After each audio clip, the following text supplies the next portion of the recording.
Is it because of a combination? It's a combination of like many factors, and so yeah, like I said, it's just kind of up to each person whether they feel like it's valuable to stay in the church. If they think it is, great. If they don't think it is, that's fine too. So basically, the benefits versus the actual repercussions or problems that come from an organization. Okay. Plus, if you leave an organization, I mean, there's just some organizations I would say you should like never be part of, like the CIA. But other organizations, it's kind of hit and miss. And if you leave the organization to the reactionaries and the right-wingers, then it's only going to get more reactionary. But if you could try to build a Mormon block of leftists and socialists within the church, then maybe it's not possible, but yeah, maybe you could have some positive influence in a better way. So you mentioned the social welfare, and it's funny to use the term welfare because something kind of goes with that. How familiar are you, just say, with like the structure of the church? I mean, I'm not particularly familiar because I'm not particularly interested in it. Well, if I don't know, ask, maybe I'll know. Maybe have you heard of anything called the LDS Foundation? I haven't. Or any of the subsidiary corporations? They're not technically subsidiary because then the Mormon Church would lose its tax-exempt status. But they're for-profit corporations that are connected to the church. A good example, I know this one, Bonneville Communications. Mm-hmm. Right. Bonneville Communications is a for-profit corporation. And as far as I understand, I might not have the name right, but in fact, it's developing in Provo, downtown, right? There's this corporation which is developing a huge tract of land to make it a mini mall or something, which, as I understand it, is actually owned by the church. So my question is two parts, which is one, to what extent do you view the Mormon Church as not necessarily engaging in welfare, qua social welfare, in the way like, say, the Salvation Army does, which, again, I have my own problems with. But to what extent is the Mormon Church a welfare state capitalist organization, such that it is really generating a great deal of its wealth, literally off of surplus value of these ventures, then taking those in? So to what extent do you see this as a welfare state capital institution? Okay. The second question is this, is if to any extent you see that as this, what are the rubrics or conditions where you would simply say that there is such a structural imbalance that an institution can't be reformed? I mean, you mentioned, for example, joining the CIA. Conceptually, you could say, oh, well, you could join the CIA or the State Department and be this, core block on the inside that only advocates for assassinating bad people instead of, whoever you want, nilly-willy.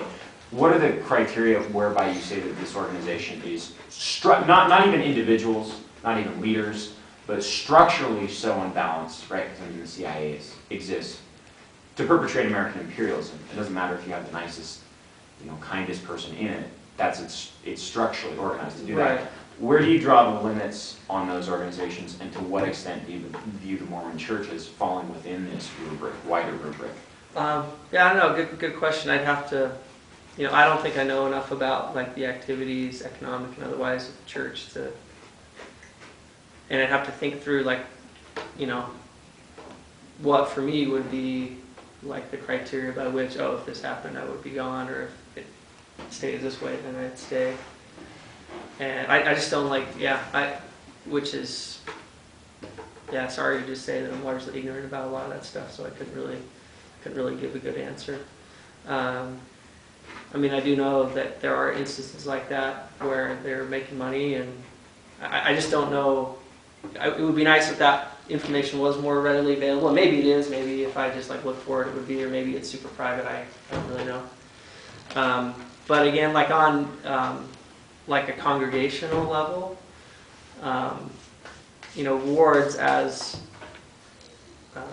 a unit, or congregations as a unit, have like a very socialist function, even if the higher ups in the church are starting corporations and developing this land and making money off this ranch or whatever. I just don't know details about it. So yeah, I don't have a really great answer. Do you mind if I follow up with a quick one? So In this case, though, couldn't an analogous situation be compared to the American state? Right? I mean, in principle, we even have limits on our House of Representatives, right, such that everyone could at least meet with their representative, right, for their district.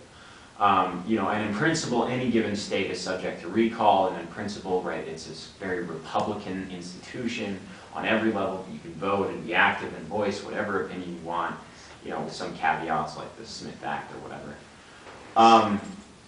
But nevertheless, right, isn't the real truth of the American state in precisely those things that go on behind the scenes, outside of the formal structure, the money that flows behind, you know, in campaign finance, and you know, whether the campaign finance is soft money and so very hard to find, or you know, hard donations which are, you know, published by the government, right? Isn't this sort of, if you pardon the term, because this exists for any society, at least in my view. There's always a sort of shadow government that controls things, not in a conspiratorial way, but just in the way social dynamics, even if you have an anarchistic, federated, freely associating group, the way that the social dynamics are going to work out is that the way in which power moves through the organization is going to be different from the explicit formal structure. But nevertheless, isn't it this shadow government, this shadow power, that is the ultimate character of any given institution? And then, I mean, so what would that speak to the Mormon Church? Where would you see the shadow power mostly lying? And again, I don't mean that in a conspiratorial fashion. Yeah, like I said, I just probably I should know more about this stuff, but I just don't know like a ton about how things work up top, you know. And that's partly why, you know, now as far as like, you know, general authority said this or the prophet said that, I'll hear what they have to say, and if I agree with it, great. And if I don't, then I'll say, oh, I don't agree with that because I don't know them. I don't know who they are. I don't know what they necessarily do day to day. So, yeah, a lot of Mormons would probably be upset for me to say something like that. But for me, it's like, you know, these are the basic principles in books that I think are right, which are, you know, which correlate with anarchist and socialist ideas. And I think that's like pretty much the way to live. And I also feel like there's something divine in the origins of the Book of Mormon. So, you know, for those reasons, maybe as opposed to like, hey, I really like think that how the institution of the church works is like awesome. Those aren't really the reasons that I'm still Mormon. It's more like because I feel like there's some divine origins to it, and they teach what's right. And like I've benefited a ton from those things that it does teach, and also the effect that going to church has had on me over the years. So maybe there is a huge disconnect between how this like the machine is functioning and then how like daily life works for a lot of Mormons. And if you're focusing on what the machine is doing, then yeah, maybe there's reasons to leave. And if you're focusing more like on how the day-to-day works and influence it has on you or your ability to interact with other people and help other people and things like that, then maybe there's reasons to stay. So maybe it depends on what your focus is. I'll go to Micah. Sorry, I know. I was raised Mormon, like I said, so I've got a lot of my own personal Mormon issues. But I guess another question I had was, I mean, kind of following what he was saying, the reality was like one of the first things when I was radicalizing as a kid, and I was still a hardcore Mormon, one of the first things that I found was that everything that I said, every single member of the church, especially leading authorities, was completely opposed to, you know. Like I was shocked when I found out that they didn't want Mexicans over here, you know, or they were against gays getting married. I was like, why, you know? And then, but then as I found out, as I read more things, I found a book called The Mormon Corporate Empire, written by some people who had been kicked out of the church. And when I read it, I found out, and this is old, this is actually, nowadays it's much worse, much worse. No offense to anyone who's Mormon who's watching the video, but the Mormon church, not the people in it, but the Mormon church, in reality, it makes money comparable, or it did it in the early 80s, comparable to Nike. The amount of money that they make is enormous. And while they talk about how the church members don't get paid. That's a big selling point, is like the clergy doesn't get paid. Well, the reality is they do, just not the low clergy. If you're talking about, if you actually go, you can go to the church's business site, they had to be very open about it because they tried to remove their tax exempt status precisely because they function more like a corporation than like an actual religion.